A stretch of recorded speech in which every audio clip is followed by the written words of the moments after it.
Dan pembahasan masih bicara tentang silsilah duka di negeri Palestina, di mana di pagi hari ini kita akan membahas tentang sejarah hitam dan kelamnya bangsa Yahudi dari zaman ke zaman. Ma'asyiral muslimin yang dimuliakan Allah Subhanahu wa taala, ada beberapa poin sebelum saya menjelaskan tentang sejarah kelam bangsa Yahudi ini. Yang pertama, kalau cerita tentang Yahudi ataupun Bani Israel, tentu tidak semua Yahudi dan Bani Israel itu memiliki sejarah hitam dan kelam. Karena di antara mereka ada mukmin yang saleh dan juga ada orang-orang yang fasik dan zalim. Dan itu digambarkan dalam beberapa ayat dalam Al-Quran, di antaranya surah As-Sajdah ayat 23-24. Walaqad atayna Musal kitaba fala takun fi miryatin min liqa'i wa ja'alnahu hudan li bani Israil wa ja'alna minhum a'immatan yahduna bi amrina lamma sabaru wa kanu bi ayatina yuqinun.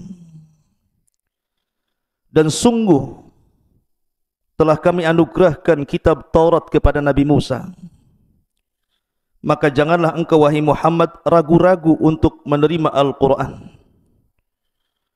Dan kami jadikan kitab Taurat petunjuk bagi Bani Israel. Dan kami jadikan di antara mereka para pemimpin-pemimpin yang memberikan petunjuk dengan perintah kami selama mereka bersabar dan mereka mengimani ayat-ayat kami. Dalam ayat ini bahwa tidak semua Bani Israel memiliki sejarah kelam. Ada pemimpin-pemimpin Bani Israel yang memberikan petunjuk kepada manusia karena perintah Allah Azza wa Jalla. Tapi lihat dalam surah An-Nisa ayat 160 sampai 162. Allah Subhanahu wa taala mengatakan fa bidzulmin minal ladzina hadu harramna 'alaihim tayyibatin uhillat lahum wa bisaddihim an sabilillahi katsira wa akhdhihimur riba wa qad nuhu anhu wa aqlihim amwalan nasi bil batil wa a'tadna lil kafirina minhum adzaban alima. Karena kezaliman orang-orang Yahudi, kami haramkan bagi mereka makanan yang baik-baik yang dulu pernah dihalalkan kepada mereka. Dan karena mereka sering menghalangi manusia dari jalan Allah, dan karena mereka menjalankan riba padahal sungguh mereka telah dilarang darinya, dan karena mereka memakan harta dengan cara yang tidak sah alias batil, dan kami sediakan untuk orang-orang kafir di antara mereka adab yang sangat pedih. Maka dari dua ayat ini menunjukkan bahwa tidak semua Yahudi ataupun Bani Israel jahat, tidak. Ada orang-orang baik di antara mereka. Ini yang pertama. Yang kedua, akan tapi secara umum Bani Israel yang lama, maksudnya Bani Israel tempo dulu, rata-rata mereka adalah orang-orang yang kufur dan bermaksiat kepada Allah Azza wa Jalla. Artinya sedikit sekali di antara mereka yang tidak kufur. Makanya Allah Subhanahu wa taala menyebutkan dalam surah Al-Maidah ayat 66, "Walau annahum aqamut Taurata wal Injil wa ma unzila ilaihi mir rabbihim la akalu min fawqihim wa min tahti arjulihim minhum ummatan muqtasidatun wa katsirum minhum sa'a ma ya'malun. Dan sekiranya mereka sungguh-sungguh menjalankan hukum Taurat dan Injil serta Injil dan Al-Quran yang turun kepada mereka dari Tuhannya, niscaya mereka akan mendapatkan makanan dari atas mereka dan dari bawah kaki mereka. Di antara mereka ada sekelompok yang jujur dan taat, dan kebanyakan di antara mereka sangat buruk apa yang mereka lakukan. Dari sini juga ada kaidah bahwa Bani Israel kebanyakan kufur. Ada di antara mereka yang baik, tapi kebanyakan mereka bermaksiat kepada Allah Subhanahu wa ta'ala. Itu ditunjukkan juga dalam surah yang lain, surah Al-Imran 110. Walau amana ahlul kitabi lakana khairan lahum minhumul mu'minuna wa aktsaruhumul fasikun. Kalaulah ahlu kitab, maksudnya Yahudi dan Nasrani, itu beriman, tentu itu lebih baik bagi mereka. Tetapi sebagian mereka beriman dan kebanyakan mereka fasik. Ini kaidah yang kedua. Yang ketiga, bahwa permusuhan orang-orang Yahudi pada kita kaum muslimin itu permusuhan yang mustamir. Wa anna adawatahum daim, artinya permusuhan ini tidak mungkin dihentikan. Sehebat apapun negara-negara Islam untuk menghentikan kekejaman Israel kepada Palestina atau kekejaman Yahudi kepada orang-orang yang beriman, itu tidak bisa dihentikan. Karena memang Al-Quran yang mengatakan seperti itu. Sebutkan dalam surah Al-Baqarah 217, wala yazaluna yuqatilunakum hatta yaruddukum an dinikum in istata'u. Dan mereka akan senantiasa memerangi kalian sampai kalian keluar dari agama kalian sebisa mereka. Dan juga Allah mengatakan, wala tarda ankal yahudu wala nasara hatta tattabi'a millatahum. Tidak akan redha selamanya. Lan di sini yufidu ta'bid, artinya selamanya orang-orang Yahudi itu dan Nasrani tidak akan ridha kepada kalian sampai kalian mengikuti agama mereka. Artinya kita tidak heran kalau orang-orang Yahudi membantai kaum muslimin, memerangi kaum muslimin dengan seluruh kemampuan mereka, karena itu sudah dicantumkan dalam Al-Quranul Karim. Kemudian yang keempat, ma'asyiral muslimin yang dimuliakan Allah Subhanahu wa ta'ala, bahwa Allah mengisyaratkan dalam Al-Quran, Allah mengisyaratkan dalam Al-Quran bahwa akan terjadi kehinaan dua kali, kehancuran dua kali bagi bangsa Yahudi. Dan itu disebutkan dalam surah Al-Isra ayat 4. Allah mengatakan, wa qadayna ila bani Israila fil kitabi latufsidunna fil ardi marrataini wa la ta'luwanna uluwan kabira. Dan kami telah pastikan kepada Bani Israel yang tercatat dalam Alkitab Al-Quran bahwa mereka akan merusak di bumi dua kali, dan mereka akan dihinakan juga dua kali. Ma'asyiral muslimin yang dimuliakan Allah Subhanahu wa ta'ala, tentu ada sejarah di sini, dan sudah saya singgung sedikit tentang masalah ini pada kajian sebelumnya, bahwa ketika Bani Israel itu semakin jauh dari ajaran nabinya, bahkan sebagian mereka kemudian banyak yang menyembah berhala, maka diutus kepada mereka raja zalim, dan penghancuran pertama dilakukan oleh Bukhtun Nasr, di mana Bukhtun Nasr, raja Babil ini datang ke Palestina, kemudian menghancurkan Yahudi sehancur-hancurnya. Sebagian mereka dibunuh, anak-anak dan perempuannya ditawan, dibawa ke Irak, dan begitu seterusnya. Kemudian juga yang kedua kalinya terjadi di masa Isa bin Maryam, ketika mereka mulai membunuh para nabi. Yahya dibunuh, Zakaria dibunuh, bahkan Isa pun upaya pembunuhan terjadi. Akan tapi Allah angkat Isa ke langit. Maka didatangkan kepada mereka orang-orang Romawi. Orang Romawi ini kemudian kembali menjajah Bani Israel, sampai akhirnya mereka terhina dua kali. Ini satu penafsiran. Ada yang mengatakan bahwa kehinaan Bani Israel atau orang-orang Yahudi itu terjadi di zaman Rasul. Ketika Bani Qunaiqah terusir dari Madinah, kemudian Bani Nadir terusir dari Madinah, kemudian Bani Quraidah terusir dari Madinah, terakhir mereka berkumpul di Khaybar. Dan Nabi SAW berhasil mengalahkan orang-orang Khaybar. Maka dari sini orang-orang Yahudi akan terus terhina. Makanya di zaman Umar bin Khattab, Persia dikuasai sampai ke Baitul Maqdis. Kemudian terulang di zaman Salahuddin Al-Ayyubi, juga terulang lagi Baitul Maqdis dikuasai kaum muslimin. Dan kelak di akhir zaman, orang-orang Yahudi pun akan dihinakan oleh Al-Mahdil Muntadhar Muhammad ibn Abdullah rahimahullahu ta'ala. Ma'asyiral muslimin yang dimuliakan Allah Azza wa Jalla. Kemudian yang nomor 5, Allah Subhanahu wa ta'ala mengatakan dalam surah Al-Imran ayat 111, lan yadhurrukum illa adha wa yuqatilukum yuwallukumul adbar thumma la yunsarun. Mereka tidak akan membahayakan kamu kecuali gangguan-gangguan kecil saja, dan jika mereka melarang kamu, niscaya mereka mundur berbalik ke belakang, kalah artinya selanjutnya mereka tidak mendapatkan pertolongan Allah Azza wa Jalla. Artinya sehebat apapun orang-orang Yahudi menyerang kaum muslimin, itu tidak akan membahayakan kaum muslimin kecuali sedikit. Walaupun sekarang pertempuran sengit Israel kepada Palestina, maka itu bagian-bagian riak-riak kecil saja.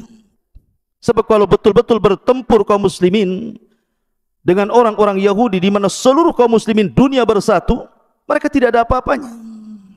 Karena Allah Subhanahu wa taala yang mengatakan lan yadhurrukum illa adha wa yuqatilukum yuwallukumul adbar thumma la yunsarun. Mereka tidak akan membahayakan kamu kecuali gangguan-gangguan kecil saja. Dan jika mereka memerangi kamu, niscaya mereka akan kalah mundur ke belakang. Selanjutnya mereka tidak akan ada pertolongan sama sekali. Ma'asyiral muslimin yang dimuliakan Allah Subhanahu wa ta'ala, baik kita akan masuk kepada sisi gelap bangsa Yahudi dari zaman ke zaman. Ma'asyiral muslimin yang dimuliakan Allah Azza wa Jalla, berkembangnya orang-orang Yahudi itu terjadi di Mesir. Jadi ketika Nabi Allah Yusuf alaihi salatu wassalam memboyong seluruh keluarga ayahnya Yakub, kemudian putra-putra Yakub yang 12 itu beranak pinak berketurunan, akhirnya kemudian mereka berkembang cukup pesat di Mesir, sehingga mereka disebut Bani Israel. Karena Israel itu nisbat kepada Yakub. Yakub itu artinya Israel. Kenapa disebut Israel? Ada yang mengatakan bahwa Yakub itu selalu berjalan tengah malam untuk tafakur, memandang kekuasaan Allah Azza wa Jalla. Dan berjalan tengah malam dalam bahasa Arab itu disebut Isra.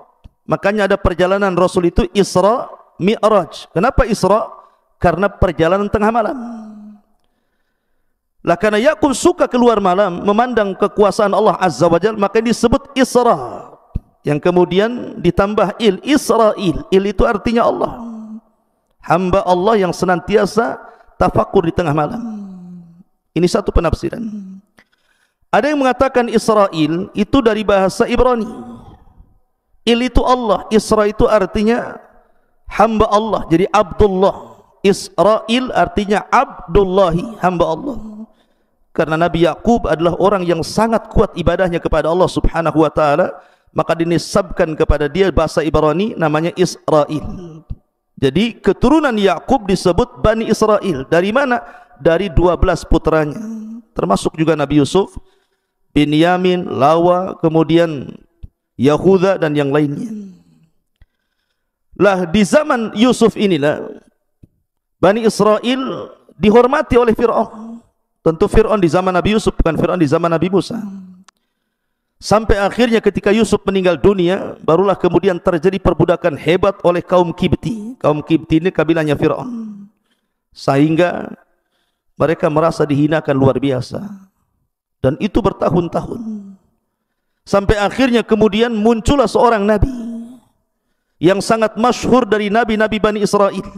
Satu di antara ulul azmi minar rusul, Nabi yang disematkan kalimur Rahman, Nabi Musa alaihi salatu wassalam, sang penyelamat Bani Israel. Di sini kisah dimulai. Jadi ketika Nabi Musa alaihi salatu wassalam mendakwahi Fir'aun, subhanallah, mata-mata Bani Israel ini, mereka melihat mukjizat Nabi Musa yang luar biasa. Mereka melihat tongkat yang berubah menjadi ular. Sebagaimana Allah Subhanahu wa taala firmankan dalam surah Al-Qasas 31. Bani Israel melihatnya. Kemudian juga tangan yang bersinar putih kalau dimasukkan ke pesaknya kemudian dikeluarkan, tangannya seperti baterai, memiliki cahaya. Dan itu disebutkan juga dalam surah Al-Qasas 32. Dan Bani Israel melihatnya. Kemudian ketika terjadi wabah dan kekeringan yang hebat yang menimpa kepada kaum Kibti yang sebutkan dalam surah Al-A'raf 130, Bani Israel pun melihatnya. Kemudian ketika membuat banjir sungai Nil, dan itu juga disebutkan di dalam Al-Quran surah Al-A'raf 133, Allah mengatakan fa arsalna alaihimut tufan wal jarad wal qummal wad dafadi wad dama ayatin mufassalatin fastakbaru wa kanu qauma mujrimin. Maka kami kirimkan kepada mereka tufan, di mana sungai Nil itu meluap airnya, bahkan belalang, kutu, katak, darah, air minum berubah menjadi darah, sebagai bukti-bukti yang jelas. Tetapi mereka tetap menyombongkan dirinya. Mereka adalah kaum yang berdosa. Artinya Bani Israel melihat mukjizat ini. Kemudian juga melenyapkan uang. Subhanallah, Nabi Musa meminta kepada Allah untuk melenyapkan uang dan harta Fir'aun serta para pengikutnya. Dalam tafsir yang disebutkan, maksud uang di sini adalah emas-emas. Di zaman itu kan pakai emas uangnya. Sehingga Allah Subhanahu wa taala mengatakan dalam surah Yunus ayat 88. Kemudian juga ketika membelah lautan, Nabi Musa membelah lautan, Bani Israel betul-betul melihatnya. Sampai-sampai ketika mereka mengatakan wa inna lamudrakun, wahai Musa, mereka sudah mengepung kami, gimana ini? Musa menenangkan Bani Israel dan mengatakan, tenang, inna ma'iyallah sayahdin, kebersamaan kita dengan Allah akan berikan petunjuk. Akhirnya kemudian dipukulkan tongkat itu di Laut Merah. Laut Merah menjadi 12 jalan sesuai dengan jumlah kabilah. Bani Israel melihatnya. Kemudian juga mengeluarkan air dari bebatuan, sebagaimana Allah Subhanahu wa taala menyebutkan dalam surah Al-A'raf 160. Wa idhistasqa Musa liqaumihi faqul nadrib bi asakal hajar fanfajarat minhu ithnata asyrata aina. Dan ingatlah ketika Musa memohon air untuk kaumnya, lalu Allah berfirman, pukullah batu itu dengan tongkatmu, lalu mancarlah air darinya 12 mata air. Bani Israel betul-betul melihatnya. Artinya Bani Israel itu diberikan karunia mampu melihat mukjizat Nabi Musa. Akan tetapi saya katakan, walaupun Bani Israel melihat begitu banyak mukjizat yang Allah tampakkan di hadapan mereka dari Nabi Musa alaihi salatu wassalam, tapi Bani Israel ini kaum yang kufur, tidak bersyukur, keras kepala, degil. Bahkan ketika baru saja dilewatkan dari sungai Nil, kemudian Fir'aun ditenggelamkan dan mereka melihatnya. Ketika Fir'aun sudah tenggelam itu, mereka enggak percaya Fir'aun tenggelam, sehingga mereka meminta Nabi Musa untuk diperlihatkan jasadnya. La haula wala quwata illa billah. Akhirnya Allah Subhanahu wa taala mengembalikan jasad Fir'aun. Baru setelah dilihat oleh Bani Israel, baru yakin Fir'aun itu mati. Sudah jelas-jelas mereka melihat Fir'aun itu tenggelam, masih juga ingin melihat jasadnya. Cukup saya di sini? Tidak. Akhirnya setelah kemudian berjalan sebentar, meninggalkan Laut Merah itu, rupanya mereka melihat ada satu daerah penyembah berhala. Banyak patung yang disembah di situ. Sehingga Allah Subhanahu wa taala gambarkan dalam surah Al-A'raf 138, wajawazna bani Israel bi bani Israel al-bahra. Kemudian fa'atau ala qaumin ya'kufuna ala asnamin lahum qalu ya Musa ij'al lana ilahan kama lakum alihah qala innakum qaumun tajhalun. Kata Allah, ketika kami sudah selamatkan nih Bani Israel ini dari kejaran Fir'aun dan tidak ditenggelamkan di Laut Merah, tiba-tiba mereka lewat di sebuah kaum yang mereka i'tikaf terhadap patung-patung mereka. Tiba mereka mengatakan, ya Musa, jadikan untuk kami banyak Tuhan sebagaimana mereka juga banyak Tuhan. Musa marah dan mengatakan, kalian ini kaum yang jahil. Ayat ini pernah dibacakan Rasul ketika perang Hunain. Jadi sahabat ini dalam perang Hunain itu kan banyak orang yang baru masuk Islam. Dalam perjalanan perang itu melihat pohon bidara yang sangat besar. Teringat kepada sejarah ketika mereka di masa jahiliyah kalau berperang itu selalu tabaruk dengan pohon itu, menggantungkan pedang-pedang mereka di situ. Sehingga mereka mengatakan kepada Nabi SAW, ya Rasulullah, ij'al lana dhata anwat kama lahum dhatu anwat. Ya Rasul, jadikan gantungan pedanglah untuk kami tabarruk sebagaimana mereka juga punya gantungan pedang. Rasul marah. Akhirnya Nabi SAW sampai bertakbir 3 kali dan mengatakan, qultum kama qalat Banu Israel li Musa. Kata-kata kalian itu persis seperti permintaan Bani Israel kepada Musa, ij'al lana ilahan kama lahum aliyah. Jadikan banyak Tuhan sebagaimana mereka juga banyak Tuhan. Kalian ini kaum yang jahil, sudah dapat hidayah mau sesat, begitu artinya. Lihat, Bani Israel ini sudah diselamatkan, sudah tampak mukjizat Nabi Musa, masih juga mau kufur. Bagaimana sejarah ini terulang? Ma'asyiral muslimin yang dimuliakan Allah Subhanahu wa taala.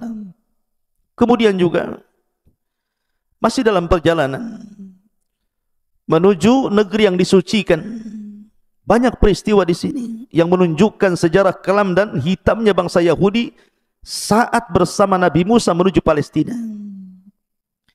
Di antaranya adalah ketika mereka lewat di sebuah tempat, mereka tidak bisa keluar dari situ. Jadi mereka nyasar, mungkin bahasa kitanya, tidak bisa keluar dari situ. Rupanya diingatkan Nabi Musa oleh para uqalah, orang-orang yang berakal atau tokoh-tokoh dari Bani Israel ini, bahwa ada wasiat Nabi Yusuf. Ada wasiat Nabi Yusuf. Sebelum Nabi Yusuf meninggal dunia, Nabi Yusuf meminta agar jasadnya tidak dikubur di Mesir, tapi dibawa ke Palestina, dikubur di Palestina. Ini yang menjadikan tersesatnya Musa dan Bani Israel karena tidak membawa jasad Nabi Yusuf. Dari sini ada kisah di zaman Nabi SAW. Nabi SAW setelah pulang dari Khaybar, melawan Khaybar dan berhasil menaklukkan orang-orang Yahudi Khaybar, dan itu perang terakhir melawan orang-orang Yahudi. Pulang Rasul dengan para sahabat kehabisan bekal. Di tengah jalan dia pun mampir di seorang nenek dari nenek-nenek Bani Israel, nenek-nenek Yahudi, nenek Yahudi di zaman Rasul yang berada di perbatasan kota Madinah. Maka Rasul minta dijamu. Maka nenek itu pun menjamu Rasul dan para sahabatnya, memberikan makanan dan begitu seterusnya. Tiba-tiba kemudian Nabi SAW mengatakan, ingat bahwa Nabi itu tidak pernah melupakan kebaikan orang. Sekecil apapun kebaikan, pasti Nabi akan mengingatnya dan akan membalasnya. Makanya Nabi SAW mengatakan, nek, kau sudah berbuat baik kepadaku, sekarang kira-kira timbal balik dari kebaikanmu itu apa? Maka nenek ini mengatakan, ya Muhammad, saya tidak ingin apapun kecuali berikan pembantu kepadaku, biar aku tidak bekerja keras. Yang kedua, berikan unta kepadaku supaya aku tidak jalan kaki, aku punya kendaraan. Kemudian yang ketiga, berikan kalban yahrusu ghanami, anjing yang bisa menjaga ternak-ternakku. Kemudian berikan ini itu macam-macam. Heran Rasul, ini kebaikan secuil tetapi balasannya minta banyak. Maka Nabi SAW mengatakan kepada nenek Yahudi ini, nek, kata Nabi SAW, lemahkah dirimu untuk seperti nenek di zaman Bani Israel? Lemahkah dirimu wahai nek untuk seperti nenek di zaman Bani Israel? Sahabat heran, apa maksudnya Rasulullah ini? Maka Nabi SAW menceritakan, dahulu Nabi Musa pernah tersesat bersama Bani Israel karena tidak membawa jasadnya Nabi Yusuf, dan tidak ada yang tahu kuburan Nabi Yusuf kecuali seorang nenek dari Bani Israel. Akhirnya kemudian Nabi Musa pun mendatangi nenek itu. Kemudian kata Nabi Musa, wahai nenek, tunjukkan di mana kuburan Nabi Yusuf. Nenek itu mengatakan, ya Nabi Allah, bisa saja aku tunjukkan di mana kuburannya, Tetapi tidak semudah itu, ada imbalannya. Kata Nabi Musa alaihi salatu wasalam, apa imbalannya? Maka nenek itu mengatakan, an akuna ma'aka fil jannah, jadikan aku temanmu di sorga. Nabi Musa kaget, hanya menunjukkan di mana kuburan Nabi Yusuf. Permintaannya sebagai timbal baik kebaikannya supaya dia menjadi teman Nabi Musa di sorga. Sorga bukan milik Nabi Musa. Nabi Musa terdiam sampai akhirnya Jibril datang mewahyukan kepada Nabi Musa bahwa nenek itu pantas mendapatkan itu. Akhirnya ditunjukkanlah kuburan Nabi Yusuf, kemudian digali karena jasad Nabi tidak mungkin dimakan tanah, masih tetap utuh. Akhirnya kemudian dibawalah jasadnya Nabi Yusuf menuju Palestina. Lihat bagaimana wanita di zaman Rasul hubbud dunya, sangat mencintai dunia, padahal orang sudah tua itu lebih dekat kepada akhirat dibandingkan kepada dunia. Ma'asyiral muslimin yang dimuliakan Allah Subhanahu wa taala.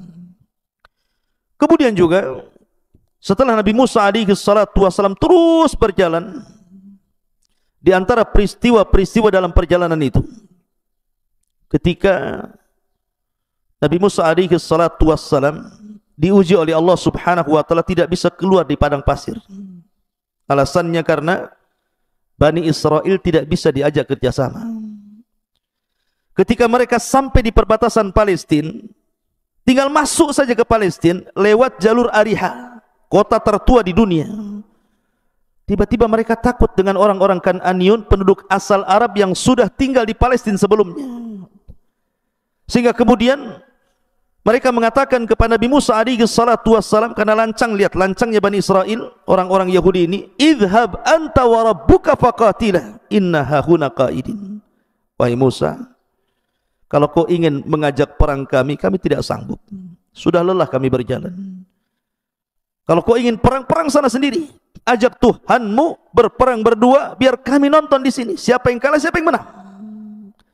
Dari situlah Allah Subhanahu wa taala turunkan azab kepada Bani Israel.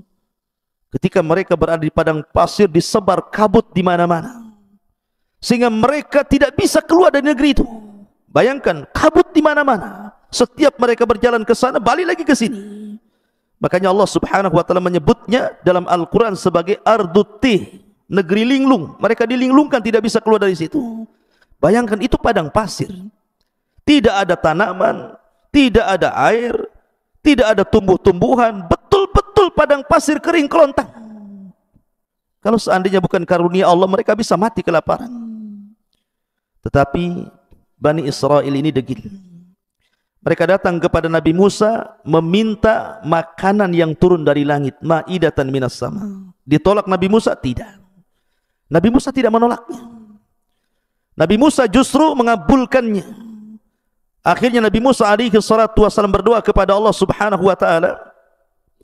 Dari situlah Allah Subhanahu wa taala tiba-tiba kemudian menurunkan dua makanan yang sangat lezat. Yang pertama disebut al-manna, yang kedua disebut salwa. Manna itu semacam madu, salwa itu semacam daging burung. Ada yang mengatakan roti yang ada daging di dalamnya, itu manna salwa.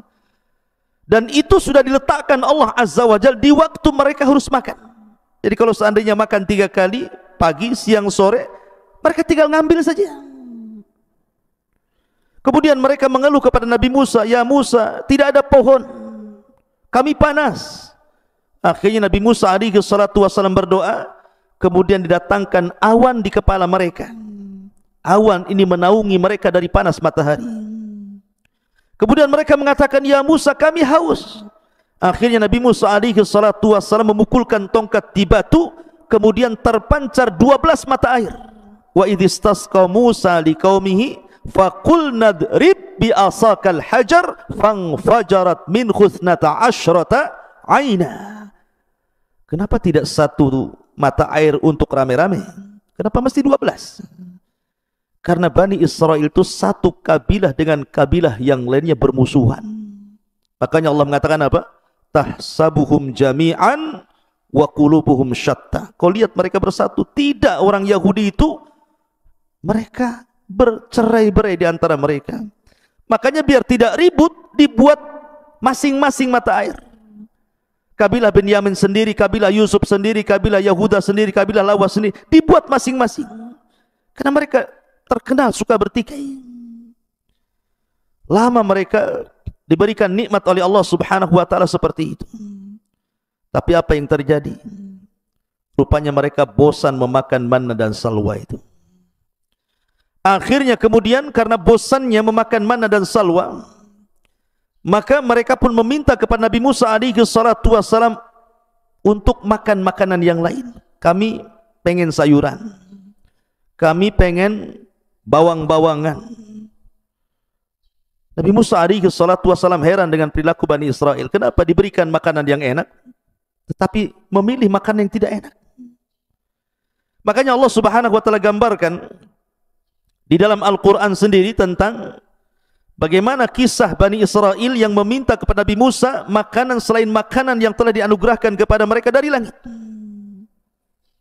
Allah Subhanahu wa taala menjelaskan dalam surah Al-Baqarah, di antaranya adalah ketika mereka meminta makanan-makanan itu, Nabi Musa sempat marah dan mengatakan, ihbitu Misra fa inna lakum ma sa'altum. Kalau kalian ingin sayur-sayuran, ingin bawang-bawangan, kalian tinggal turun ke kota-kota. Misran di sini bukan Mesir, artinya kota-kota. Kalian tinggal turun ke kota-kota, ke desa-desa, ke daerah-daerah, tinggal beli dapat. Tapi manna dan salwa ini berbeda. Karena manna dan salwa ini makanan dari langit. Lah sebab itulah akhirnya Allah Subhanahu wa taala hinakan orang-orang Yahudi, hinakan Bani Israel karena mereka menentang nabinya. Kemudian juga di antara kisah yang lain juga yang masih di Arduti tadi, ketika Nabi Musa alaihi salatu wassalam datang dengan rombongan Bani Israel, orang-orang Kan'an ini ketakutan. Lah ada seorang murid Nabi Musa yang menguasai Ismul A'zam, nama-nama yang sangat agung, yang kemudian ditugaskan Nabi Musa untuk berdakwah di negeri Kanaan. Namanya Bal'am ibn Ba'ura. Lah orang-orang Jabbariyun ini, orang-orang Kanaan ini datang kepada Bal'am dan mengatakan, ya Bal'am, Nabi Musa datang dengan pasukan Bani Israel hendak menyerbu kami. Sebaiknya kau berdoa kepada Allah Azza wa Jalla untuk kehancuran mereka. Bal'am ini ulama Bani Israel, dan dia orang soleh Bani Israel, bukan orang biasa. Bal'am tidak mau pada awalnya, tapi karena setiap hari datangkan harta, datangkan jabatan, macam-macam, akhirnya luluh juga hatinya. Kemudian dia berdoa kepada Allah Subhanahu wa taala untuk mendoakan kecelakaan Nabi Musa. Tetapi setiap dia berdoa kecelakaan kepada Nabi Musa, kecelakaan itu justru menimpa kepada kaum Kan'an. Sampai orang-orang mengatakan, ya Bal'am, kami suruh kau mendoakan kejelekan kepada mereka, kenapa kau berdoa kejelekan untuk kami? Maka Bal'am mengatakan, khasirat dunya wal akhirah, sungguh telah rugi duniaku dan akhiratku. Sudah hilang duniaku, sudah hilang pula akhiratku. Karena sudah terlanjur, dalam bahasa kita mungkin ya sudah basah mandi sekali. Akhirnya Bal'am mengatakan kepada orang-orang, sediakan gadis-gadis terbaik kalian, goda Bani Israel. Kalau satu di antara orang pilihan Nabi Musa tergoda dengan gadis kalian, itu sudah cukup. Akhirnya kemudian disuruh jualan, masuk ke tenda-tenda. Rupanya satu di antara orang Nabi pilihan Nabi Musa alaihi salatu wassalam tergoda pula dengan wanita ini. Akhirnya sampai melakukan perzinahan. Dengan sebab berzinahnya orang ini, maka Allah Subhanahu wa taala timpakan penyakit taun. Ribuan Bani Israel mati dalam satu hari. Akhirnya kemudian dicari-cari penyebabnya. Rupanya penyebabnya karena orang pilihan Nabi Musa ada yang berzina.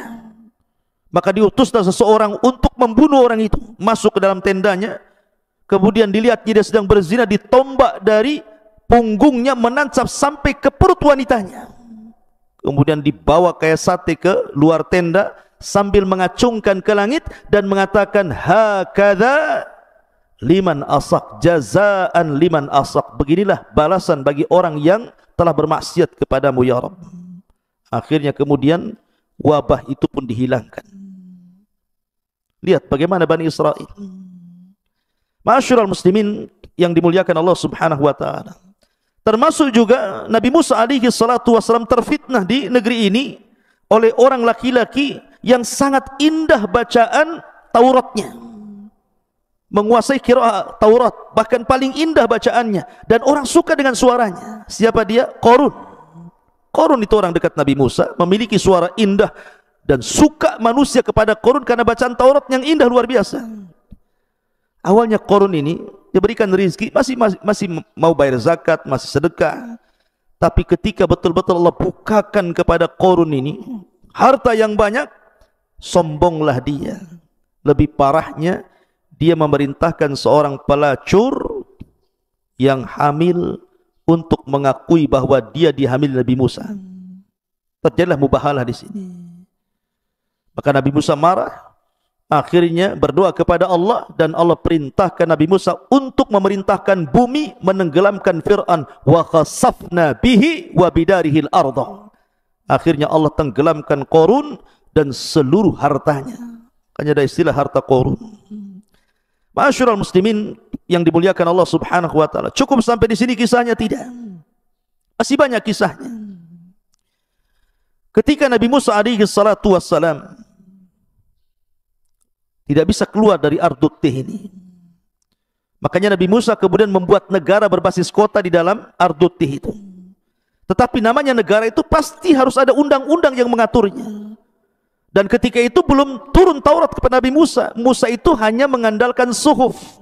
Makanya Allah mengatakan, inna hadza lafi suhufil ula suhufi Ibrahim wa Musa.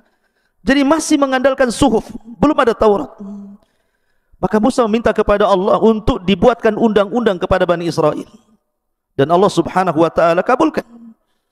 Musa disuruh keluar dari Ardut Tih menuju Bukit Saina.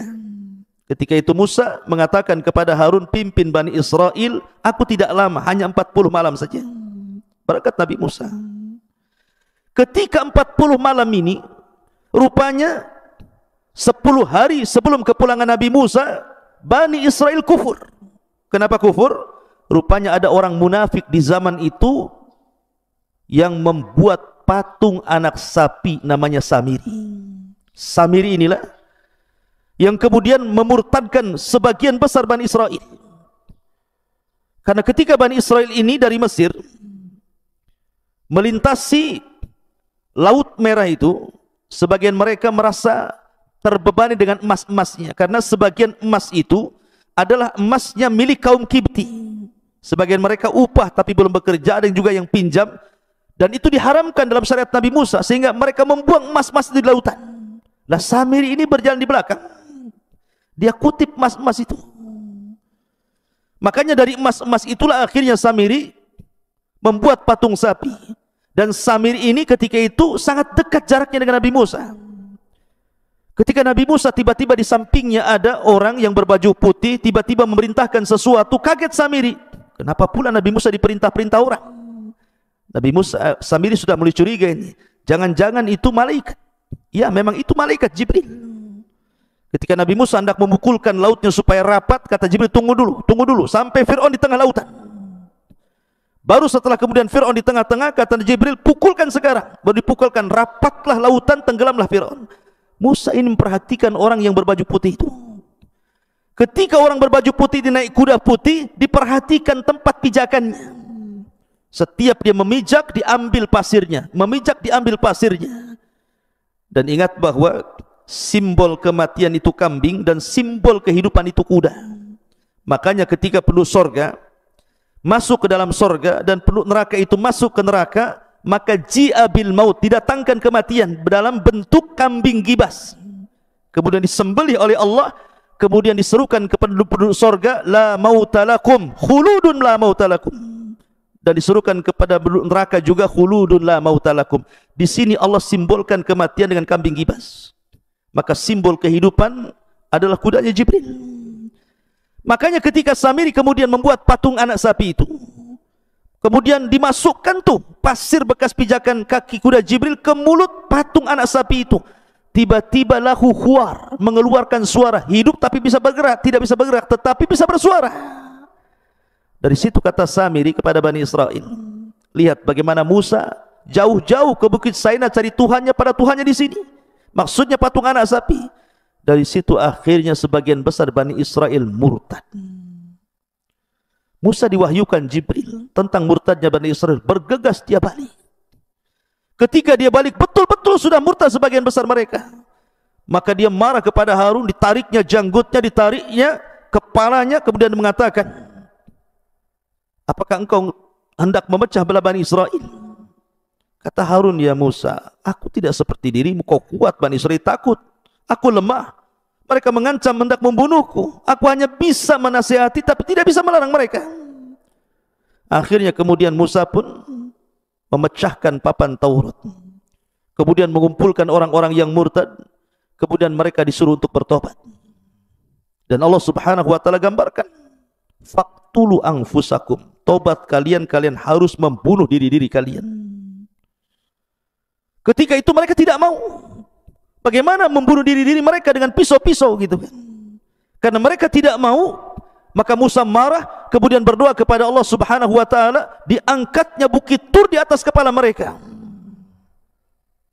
Ketika bukit Tur di atas kepala mereka, Musa mengatakan, kalian mau bertobat atau bukit ini kami timpakan kepada kalian, mati juga.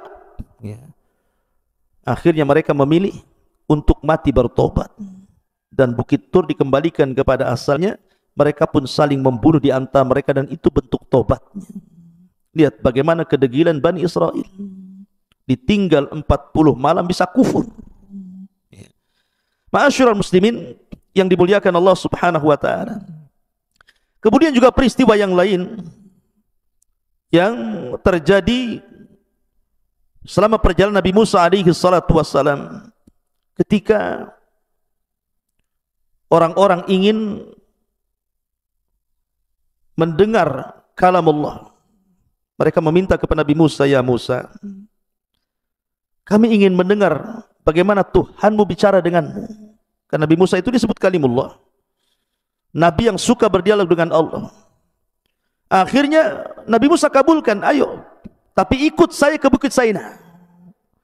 Akhirnya Musa pun berangkat duluan, dan mereka belakangan. Sesampainya Nabi Musa di Bukit Saina itu, Nabi Musa berdialog dengan Allah. Suaranya terdengar, karena ketika itu banyak kabut. Suaranya terdengar oleh Bani Israel yang ada di belakangnya. Jadi sengaja Allah memperdengarkan suaranya kepada Nabi Musa dan kepada Bani Israel, 70 pilihan Bani Israel yang ikut di belakangnya. Tapi karena ada terhalang kabut, mereka hanya bisa mendengar dialognya Musa dengan Rabbnya, Allah Subhanahu wa ta'ala. Setelah kabut itu hilang, akhirnya mereka pun masih kurang yakin.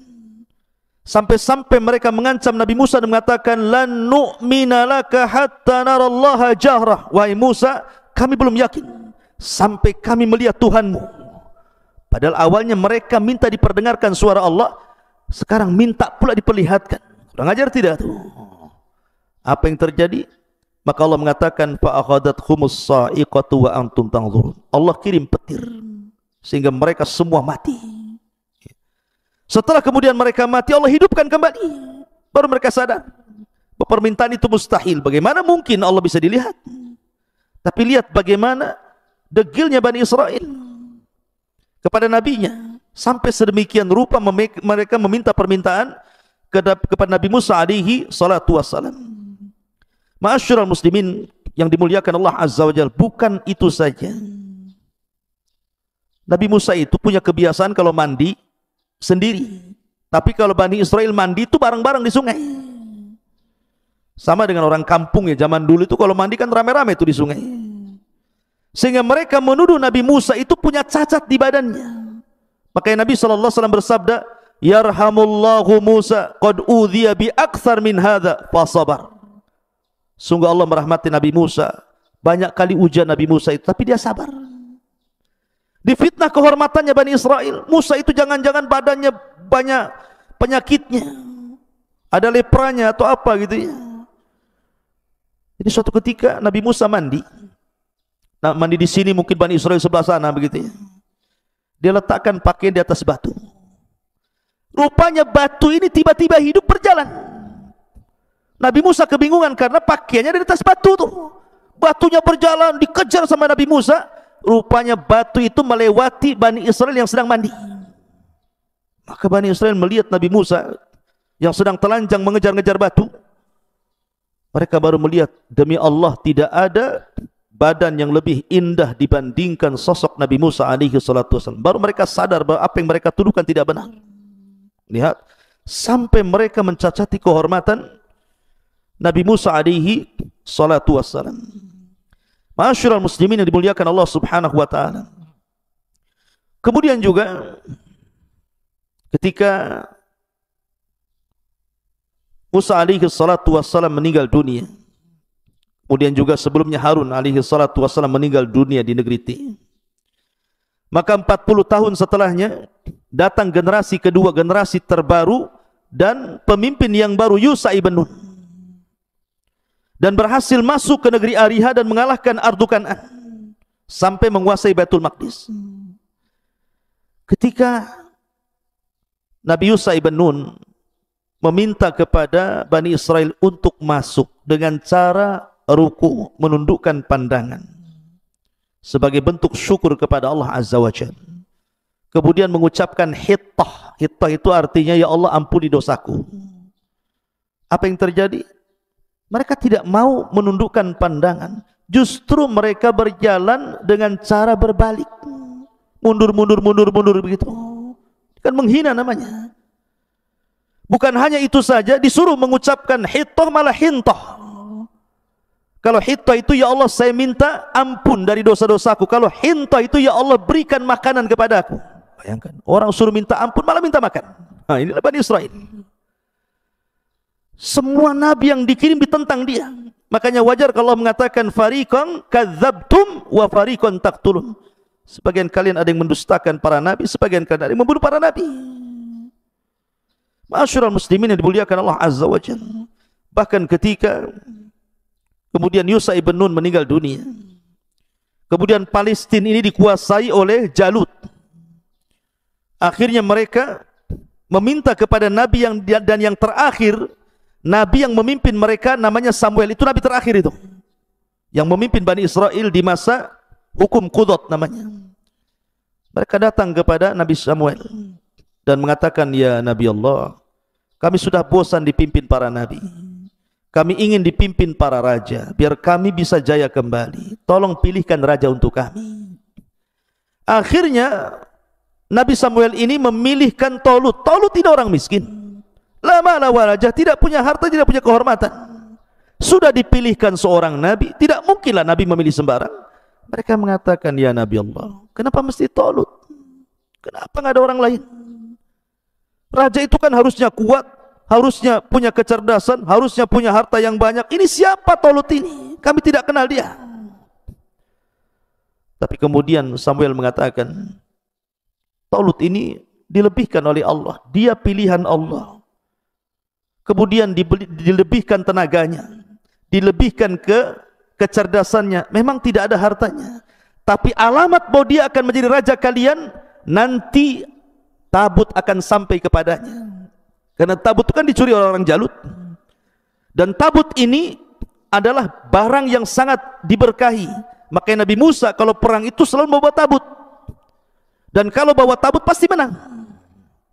Nah, tabut itu dicuri, makanya mereka lemah. Tiba-tiba betul Allah mengirim malaikat membawa tabut, dilayangkan di langit, persis diletakkan di depan Tolut. Baru mereka yakin Tolut raja mereka. Berangkatlah mereka jihad. Tolut membuat aturan di sini. Kalau kalian ingin perang bersama saya, nanti akan melewati sungai syariah. Di sungai syariah ini kalian tidak boleh minum banyak kecuali hanya satu tegukan saja. Kalau tidak, kalian tidak berhak menjadi pasukanku. Berangkatlah sampai di sungai syariah itu. Rupanya karena mereka sudah berjalan lama lewat padang pasir, lembah, gunung, bukit, haus juga mereka. Ketika melihat air banyak pula mereka minum, hanya sedikit yang meminum satu tegukan itu. Ada yang mengatakan jumlah mereka dari 80.000, sisanya hanya 4.000 yang ikut Tolut. Yang 4.000 ini pun ketika kemudian melihat tentara Jalut yang besar-besar, yang banyak pasukannya, ciut juga. Akhirnya sebagian mereka lari tunggang langgang dan hanya tersisa 314 orang. Bayangkan, tinggal 314 orang aja, persis seperti tentara Badar. Masyarul muslimin yang dimuliakan Allah Azza wa Jalla. Lah dari sinilah akhirnya Allah menangkan dengan terbunuhnya Jalut di tangan Nabi Allah Daud alaihi salatu wassalam, yang kemudian tampuk kepemimpinan jatuh kepada anaknya lagi namanya Nabi Allah Sulaiman. Dan ini kerajaan Bani Israel terkuat sepanjang sejarah, di mana Nabi Sulaiman memimpin kerajaan Bani Israel yang sangat kuat dan luar biasa. Masyarul muslimin, ini sejarah kelam bangsa Yahudi zaman lampau sebelum kenabian Nabi sallallahu alaihi wasallam. Mari kita lihat beberapa akhlak orang-orang Yahudi dan berkaitan dengan zaman sebelum diutusnya Rasul, zaman di masa kenabian dan kerasulan Nabi sallallahu alaihi wasallam, dan di zaman setelahnya. Bagaimana akhlak mereka? Yang pertama, catatan hitam orang-orang Yahudi, dan itu tercantum semua dalam Al-Quran. Orang Yahudi itu syiddatul adawati lil mu'minin. Mereka sangat keras permusuhannya terhadap orang-orang yang beriman. Dan itu diisyaratkan dalam surah Al-Maidah 82. La tajidanna asyaddan nasi adawatan lil ladzina amanul yahuda wal ladzina asyraku. Sungguh engkau akan dapati manusia yang paling keras permusuhannya terhadap orang-orang yang beriman. Siapa? Orang-orang Yahudi dan orang-orang yang menyekutukan Allah Azza wa Jalla. Waktu firman muliakan Allah Subhanahu wa taala, kita lihat di zaman kerajaan Ashabul Ukhdud. Siapa rajanya Ashabul Ukhdud itu? Yaman, ada satu daerah namanya Najran. Rajanya Yahudi, namanya Dzunwas. Dzunwas inilah yang kemudian memaksakan orang-orang Nasrani Najran untuk masuk agama Yahudi. Kalau tidak mereka disiksa. Sampai akhir cerita, akhirnya turun surah Al-Buruj, di mana Dzunwas raja Najran ini membakar orang-orang yang beriman sebanyak 20.000. Lihat kekejaman orang-orang Yahudi kepada orang-orang yang beriman. Raja Dzunwas membakar 20.000 orang-orang yang beriman, sehingga Allah gambarkan wa ma naqam minhum illa an yu'minu billahil azizil hamid. Masyarul muslimin yang dimuliakan Allah Azza wa Jalla. Kemudian di zaman Rasul ada orang Yahudi namanya Syath ibn Qais. Syath ibn Qais ini orang Yahudi ini yang menyulut hampir berperang orang-orang Khazraj dan juga Aus. Jadi orang-orang Khazraj dan Aus ini suatu ketika sedang duduk-duduk. Dulu kan bermusuhan nih, Khazraj dan Aus ini perang terus tuh. Tiba-tiba setelah keduanya masuk Islam, baik pula keduanya. Saling berjabat tangan, saling berpelukan, saling bersaudara gitu. Lah orang-orang Yahudi tidak sedap melihat pemandangan seperti itu. Jadi datanglah Syath ibn Qais Yahudi ini, kemudian ikut duduk-duduk pula di tempat orang-orang Ansar ini, Khazraj dan Aus sedang berbincang-bincang. Tiba-tiba kemudian dia menceritakan tentang sejarah lama permusuhan dua kabilah ini. Karena asiknya bicara, terpancinglah orang-orang Khazraj dan Aus ini. Terpancing keduanya. Karena terpancing itulah akhirnya hampir-hampir kemudian keduanya berperang, sehingga dia mengatakan as-silahus silah, as-silahus silah. Ya. Tetapi kemudian sampailah perkara ini kepada Nabi sallallahu alaihi wasallam. Datang Rasul. Kemudian kata Nabi sallallahu alaihi wasallam, atad'unal jahiliyata wa ana baina adhhurikum. Kenapa kalian bawa-bawa tradisi jahiliyah sementara aku berada di depan kalian? Lihat bagaimana orang Yahudi itu ngompor-ngompori supaya sesama kaum muslimin itu berperang, dan itu bentuk permusuhan yang luar biasa. Bahkan diceritakan oleh Ummul Mukminin Safiyah bintu Huyai ibn Akhtab yang belakangan menjadi istri Nabi. Sofia ini bapaknya seorang raja, bapaknya seorang pemimpin kabilah, dan dia Yahudi bapaknya itu. Lah Sofia menceritakan dalam sebuah riwayat, saya ini anak yang paling dicintai bapakku, dan juga paman-pamanku, namanya Abi Yasir. Nah, suatu ketika Nabi SAW hijrah dari Mekah ke Madinah, ini bapaknya Safiyah ini dengan pamannya Abu Yasir ini mendengar, kemudian coba melihat nasabnya. Rupanya Nabi yang diutus bukan dari Bani Israel, tapi dari bangsa Arab. Pulang mereka lemes, nggak ada tenaga. Rupanya salah perkiraan kita. Harusnya Nabi itu kan dari Bani Israel, kenapa pula orang Arab jadi Nabi katanya. Akhirnya kemudian keduanya saling berdialog. Yang satu mengatakan, ahuwa huwa. Apakah memang benar dia Nabi? Apakah dia benar memang Nabi? Maka kata satunya mengatakan, na'am wallah, ya mungkin juga dia Nabi. Kemudian yang satunya mengatakan, ata'rifuhu wa tuthbituhu, apakah engkau mengenalnya dan yakin? Dia mengatakan, ya. Fama fi nafsika minhu, bagaimana pendapatmu sekarang ini? Rupanya Nabi bukan dari orang Arab, tapi dari Bani Israel ini. Maka salah satunya mengatakan, adawatuh wallahi ma bakit. Kami tidak terima. Kami akan tetap bermusuhan selama nyawa di kandung badan. Mereka tidak ridho. Lihat, ya, orang Yahudi itu tidak akan ridho. Selamanya mereka akan membuat permusuhan kepada orang-orang yang beriman. Memang begitu tugas mereka.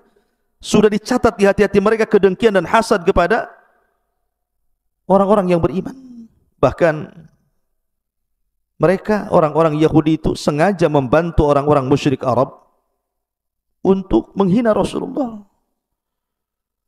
Ketika orang-orang musyrik Arab ini datang ke Madinah, ketika itu disebut Yathrib, mereka menceritakan dan mengatakan, kalian kan ahli kitab, di negeri kami ada orang ngaku Nabi nih. Bagaimana caranya saya melumpuhkan mereka, melumpuhkan dia, mendustakan dia, bagaimana caranya? Lihat, orang Yahudi bersekongkol dengan orang-orang musyrik ini dan mengatakan gini saja, tanyakan kepada dia 3 perkara. Kalau dia sanggup menjawab, dia memang seorang Nabi. Tapi kalau dia tidak sanggup menjawab, dustakan kenabiannya. Wow, bahagia orang-orang musyrik itu dan mengatakan 3 soalan itu apa? Kemudian orang Yahudi mengajari, tanyakan kepadanya tentang fityatun zahabu fi dahril awal. Kaifa khabaruhum? Tentang seorang anak muda yang raja yang pergi ke sana kemari dalam rangka berdakwah kepada Allah. Bagaimana kabarnya? Kemudian yang kedua juga tentang seorang anak-anak muda yang terjerembab dalam gua yang kabarnya sangat menakjubkan. Bagaimana kondisinya? Termasuk juga soal ruh. Tanyakan coba. Subhanallah ikhwan. Akhirnya kemudian orang-orang musyrik bahagia dengan 3 soalan ini. Karena pasti si Muhammad tidak mungkin bisa jawab. Lihat, mereka diberikan amunisi orang-orang Yahudi. Ketika datang ke Mekah, mereka mengatakan, ya Muhammad, jawablah 3 soalan kami. Kalau kau bisa menjawab, kami beriman. Kalau tidak bisa menjawab, kudustakan kenabianmu. Rasul senang mendengar hal itu, karena Rasul yakin Jibril akan memberitahu jawabannya. Tapi kesalahan Rasul tidak mengucapkan insya Allah. Lupa dia mengucapkan insya Allah. Harusnya Rasul mengatakan, ya besok saya jawab insya Allah. Tapi Nabi SAW kemudian lupa mengucapkan insya Allah. 1 hari Jibril tidak turun, 2 hari, 3 hari, 1 minggu, 2 minggu, 3 minggu, hampir 1 bulan. Orang-orang pun mulai mencemooh Nabi SAW. Sampai akhirnya Jibril turun memberikan tahu jawabannya. Ma'asyiral muslimin yang dimuliakan Allah Subhanahu wa taala. Kemudian juga kita lihat bahwa bagaimana upaya pembunuhan, permusuhan kepada Nabi SAW itu sampai dilakukan dengan cara upaya pembunuhan. Mereka datang kepada seorang penyihir handal di zaman itu, namanya Labid bin Asam, untuk menyihir Rasul. Berhasil. Makanya salah satu penyebab asbab nuzulnya Muawwidhataini itu dalam kisahnya Labid ibn Asam mencuri sisir Rasul. Di situ ada lilitan-lilitan rambut Rasul. Dengan sebab bukhul itulah akhirnya Labid bin Asam berhasil menyihir Rasul. Ada yang mengatakan 6 bulan Rasul terkena sihir. Ma'asyiral muslimin yang dimuliakan Allah Azza wa Jalla. Bahkan sepulangnya Rasul dari Khaybar, Rasul diracun oleh seorang wanita namanya Zainab bintul Harith, wanita Yahudi, dan berhasil memakan sedikit racun yang dihidangkan dalam paha kambing itu. Dengan sebab itulah setelah bertahun-tahun dari peristiwa Khaybar, Nabi SAW baru bisa merasakan racunnya sehingga kepayahan. Ma'asyiral muslimin yang dimuliakan Allah Subhanahu wa taala, itulah permusuhan orang-orang Yahudi sejak zaman Rasul sampai hari ini, bahkan sampai kiamat dibangkitkan. Kemudian yang kedua, akhlak buruk mereka adalah qatlul anbiya'i war rusul. Mereka berusaha membunuh para nabi dan para rasul sejak zaman dulu. Bahkan disebutkan oleh para ulama sejarah, nabi-nabi yang dibunuh Bani Israel, disebutkan oleh Imam Ibnul Qayyim rahimahullahu ta'ala, annal yahuda fi yaumin wahid qatalu sab'ina nabiyan. Pernah Bani Israel itu, orang-orang Yahudi itu, dalam satu hari dia bunuh 70 nabi. Dalam satu hari 70 nabi dibunuh. Subhanallah, heran sekali. Dan itu di zaman Nabi Ilyas alaihi salatu wassalam. Bahkan masih kata-kata Imam Abdul Qayyim rahimahullah ta'ala, bal qatalu asyara alaf nabi. Bahkan setiap hari ada saja nabi yang dibunuh, sampai jumlah mereka 10.000 nabi. 10.000 nabi dibunuh oleh orang-orang Yahudi. Nah, di antara nabi-nabi yang dibunuh itu yang sangat masyhurlah kisahnya Nabi Yahya, dibunuh oleh orang-orang Yahudi dengan cara dipenggal kepalanya. Kemudian Nabi Zakaria digergaji ketika disembunyi dalam pohon, juga dibunuh oleh orang-orang Yahudi.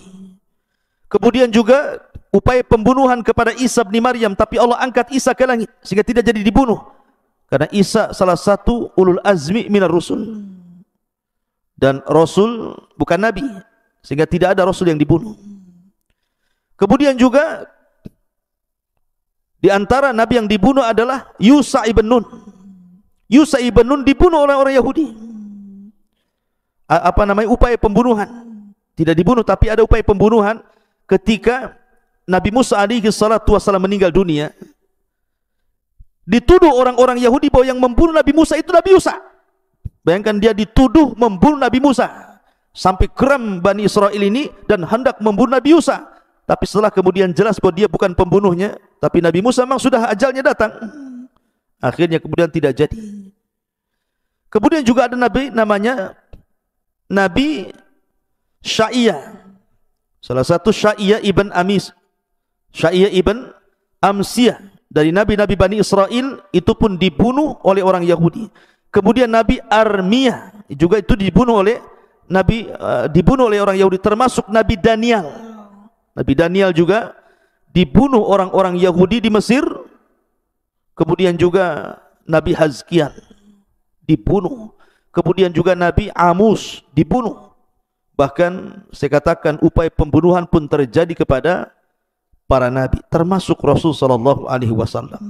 Jadi banyak sekali nabi-nabi yang dibunuh, sampai Allah Subhanahu wa taala jelaskan dalam Al-Qur'an, yaqtulunal anbiya bighairil haq. Mereka membunuh para nabi tanpa hak dibenarkan. Dan itu sifat yang buruk bagi orang-orang Yahudi. Kemudian yang ketiga, tahrifut Taurat. Mereka suka merubah-rubah Taurat. Dan itu difirmankan dalam surah Al-Baqarah 75, afatatma'una an yu'minu lakum wa qad kana fariqum minhum yasma'una kalamullah thumma yuharrifuna min ba'di ma aqaluhu wa hum ya'lamun. Maka apakah kamu, wahai kaum muslimin, sangat mengharap mereka akan percaya kepadamu, sedangkan segolongan dari mereka mendengar firman Allah lalu mereka mengubah-ubahnya setelah memahaminya, padahal mereka mengetahui? Itulah kebiasaan orang Yahudi merubah kitab-kitab suci. Ma'asyiral muslimin yang dimuliakan Allah Azza wa Jalla, salah satu kisahnya adalah disebutkan oleh Ibnu Jarir rahimahullahu ta'ala dengan sanad dari Ibn Zaid. Jadi ketika Nabi Musa alaihi salatu wassalam pulang membawa papan Taurat, kemudian sebagian mereka sudah murtad, papan itu dilempar sampai berkecai. Dengan sebab itulah menyimpangnya Bani Israel, karena papannya sudah hancur, untuk merangkai kembali susah. Lah, ditambah-tambah kemudian tangan-tangan kotor orang-orang Yahudi yang mereka betul-betul merubah-rubah. Contoh yang mudah saja, ketika terjadi perang Persia dan Romawi, Kemudian Persia mengalahkan Romawi. Banyak orang-orang Yahudi yang tergabung di Romawi itu, mereka karena takut diperbudak akhirnya lari ke sana kemari minta suaka. Salah satunya lari ke kota Madinah yang dulu disebut Yathrib. Lah mereka berkeyakinan kenapa sampai di kota Madinah? Karena dalam perjanjian lama mereka bahwa di situ akan muncul seorang nabi. Sampai dalam mempelajari nabi yang akan muncul di akhir zaman itu, ya'rifunahu kama ya'rifuna abna'ahum. Mengenali nabi yang muncul itu lebih kenal dibandingkan anak-anak mereka. Tapi setelah datang nabi itu, apa yang terjadi? Mereka hapus nama Ahmad dan Muhammad dalam Taurat mereka. Yuharrifunal kalima ammawadi. Mereka merubah-rubah isi Taurat. Tidak mengakui adanya kenabian Rasul sallallahu alaihi wasallam. Padahal kita dalam Islam sangat mengakui Isa sebagai nabi Nasrani dan Musa sebagai nabi Yahudi. Tapi mereka mengingkari nabi kita. Bahkan